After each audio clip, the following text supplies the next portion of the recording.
I will be recapping the movie, Velvet Buzzsaw. Renowned art critic Morph shows his importance as he jumps the long queue for the Art Basel show. He makes his way into the exhibition floor where he comes across an android art piece called Hobo Man. After inspecting it, he has a pretentious conversation with the agent of the artist as he gives his hash opinion. Meanwhile, outside the exhibition, Josefina takes her daily Insta pic with a large order of coffee in hand. She is interrupted by a call from her coworker named Coco, who alerts her that her boyfriend is having an affair with another woman. Back inside, Gretchen tries to soften Morph up to hear his opinion on a piece she wants to buy for the museum she works for. He hints that it could be a good buy when his attention is taken as Josefina walks past them. The art critic quickly rushes over and notices that she's upset and hands her a handkerchief to wipe away her tears as she vaguely explains the situation. She arrives at her desk where Bryson, the art installer, makes fun of her for being late with the coffee. He wanders off to alert their boss Rodora of Morph's presence at the exhibition. She quickly makes her way to him where they discuss an interactive art piece called The Sphere. He is more interested in the rumors that her agency might be losing their best artist peers to her rival John, but she dodges the question before leaving. After the exhibition, the important people head over to the after party where Josefina sits there depressed while Morph tries to comfort her. Meanwhile, the two top dogs in the art curation scene are making their moves as Rodora is there to recruit an upcoming artist named Damrish, while John completes his poach of peers. Josephine decides to ditch the party to attend a satellite show, and Morph decides to tag along, after which they make their way to her place where the critic insults the show. Things start to get intimate when the two reminisce about a romantic moment they had in the past. The following morning, Rodora sends a voice message complaining about the lack of sales they made from the exhibition, with the Sphere being the only exception. In the interim, Morph is at his place looking at pictures of him and Josefina. All the while, she leaves her apartment and finds a walking stick at the entrance. She looks around and sees a human hand protruding from the top floor. Josephine makes her way up to find an old man collapsed on the floor. She alerts a fellow tenant to call the paramedics. Rodora comes into the office to find no one at the reception desk. As the phone rings, she asks Bryson who's supposed to be there. The snitch informs her it's supposed to be Josephine and even adds more spice to his sabotage by stating that she's always late. The boss asks Coco to take her place at the desk, prompting her to answer the call. Bryson tries to make his impression on her by stating that he too is an artist, but she's really not that interested. Rodora has a catch up with Morph about the new artists that she's signing, and he's impressed with the roster she's building. Soon after the call, Josephine comes late and apologizes to her boss. She tells about the sudden death at her apartment building, but Rodora has already taken Bryson's word and decides to demote her till she gets her act together. She explains that Installer holds a grudge against her because she turned him down when he tried to make a move on her. After work, she goes home to drink her bad luck away, but later makes her way down to collect her mail. She has small talk with a tenant who alerts her that the old man was an artist and left a note that all his work should be thrown away. She smells an opportunity, so she makes her way to the old man's room and begins to inspect the eerily captivating art, but gets startled when the cat pops out from a lampshade.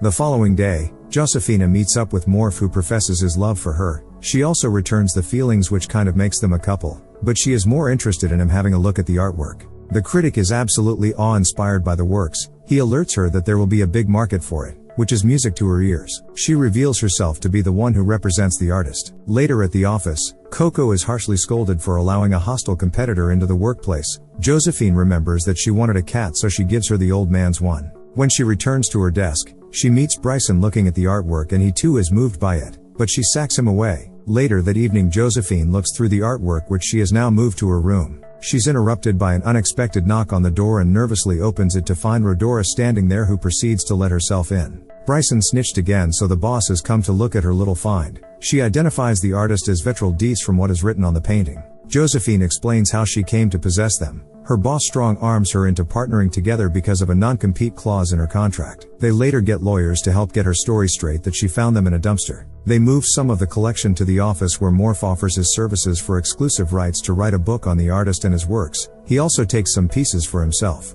Meanwhile, at the painting forensic lab, Gita calls Rodora to alert her of her disturbing findings. As she steps away, blood oozes from a part of the painting. Back at the office, Coco overhears a conversation of her boss with a PI about covering Vitral Dice's dark past. Morph also begins doing his research on the artist for the book and finds out that he had a rough life because he was abused by his father as a child. He used his art to express these traumas. While he writes his books, Josephine interrupts to alert him that her ex-boyfriend is having an exhibition, so he should review bomb it for her. Rodora later holds an exhibition showcasing Dice's work, where some critics reveal to Morph that his review of the ex-boyfriend's exhibition crushed him. It caused him to crash his car while in a drunken state and is currently in a coma, which makes Morph feel guilty. Meanwhile, Josephine gets confused when Rodora spreads the narrative that the number of pieces produced by Deese was very limited. She explains that artificially increasing the value of the works through scarcity is a tactic of the trade. The boss has asked Bryson to take some of the artwork to a shortage facility in the mountains for a rainy day. He stops on the way and removes a few pieces for himself before continuing. While driving, he lights a cigarette to smoke while glancing at the art he just stole. When he looks away, the painting moves, triggering the supernatural activities. The ash from his cigarette ignites his shirt, causing him severe burns. He manages to extinguish the fire while driving but gets spooked out when he sees an apparition of the artist in his mirror. This causes him to crash into an abandoned car garage. He extinguishes another fire that threatens to burn the expensive art. Bryson yells for help but gets no response, so he breaks into the building to soothe the burns on his skin.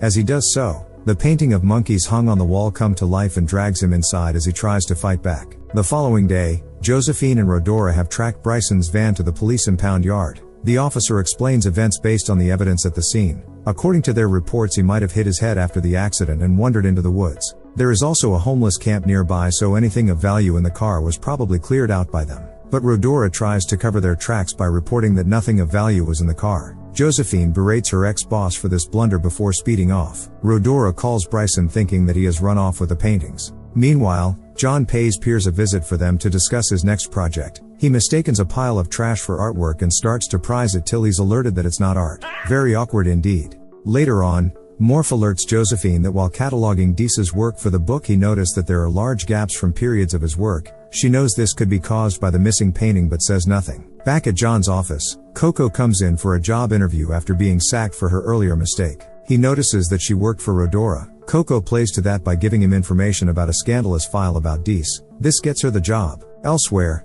Gretchen tries to get the museum to have an exhibition starring Deese, which they are very much interested in. Morph's research leads him to one of the few people that knew Deese. He finds out that a private investigator is also on the trail. That PI was hired by John, and he's found information on Deese that could expose his dark past and devalue his work. After their meeting, John prepares to close the office alone when the supernatural starts happening again, as he too owns one of Deese's painting. He gets hung by a sinister hand when he tries to change a malfunctioning light bulb over an art installation. The following day, Coco comes in with coffee only to find her new boss's lifeless body hanging from the ceiling. Soon after, his funeral is held. Morph with his critical eye bashes the color of his casket. Damrish sits next to Josephine, and she immediately starts flirting with him in front of her boyfriend, who doesn't notice. The art agent for Hoboman complains to the critic that his unfavorable review for artwork killed the sale. It is now gathering dust at storage facility. Later, Morph starts to see the paintings move while doing some adult exercise with Josephine, which spooks him out. They break into an argument when he tells her that he's seeing things, but after exchanging some words they hug it out. Afterward, the critic makes his way to an eye doctor for an examination. To his surprise, his vision has rather made an improvement. He calls Gretchen after the appointment to criticize her for telling Josephine that he is still with his ex when that was not the case. As he starts shouting down the phone, Gretchen alerts him that she has a live visual on Josephine out on a date with Damrish. He cuts the call and makes his way to Gita's lab, where she informs him that Deese used his own blood to paint some of the reddish blacks and the shadows in all of his works. Meanwhile, at the art museum, it is revealed that Coco now works for Gretchen when she is dismissed after a long day of work. Gretchen stays back alone and decides to interact with the sphere by putting her arm in one of the holes. Her facial expression turns from delight to horror as she is unable to remove her hand. It is only released after her arm is ripped to shreds. She falls to the floor bleeding out. The following morning, Josephine alerts Rodora of her death, but the Deese exhibition is doing fantastically well, so they don't know whether to jump for joy or cry. Their call is interrupted when Morph comes over after also hearing the bad news. He walks in to see Damrish making breakfast, and just like that, Morph and Josephine's romance is dead. As he packs some of his belongings out, he sees Gretchen with her arm off on the side of a bus, but it changes to the normal image shortly after. The critic continues to see and hear things. It gets so bad that he confronts Rodora about it. He warns her that all the strange things happening is connected to the art. It must be imbued with some kind of dark spirit. He suggests that they do what the artist instructed and throw it all away, but the money is too much for her to do that. He promises to write an article about darkness of Deese's work. The critic intends to box up the pieces he has. He posts the article and quickly calls Coco to hire her as a temporary assistant to help him archive and pack all the art.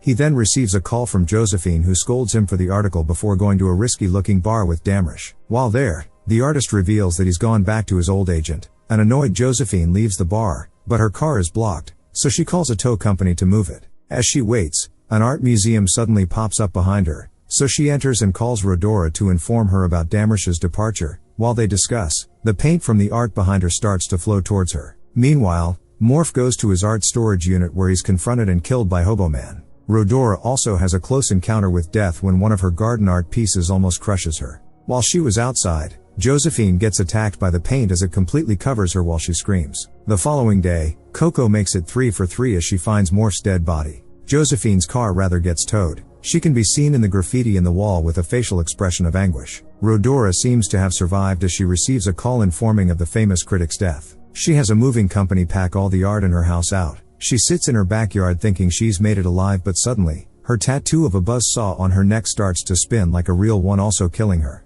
Coco has had enough of the deaths, so she decides to pack back to her hometown with the cat. She passes a homeless man who's ironically selling the missing pieces from Deesa's work to a couple for $5.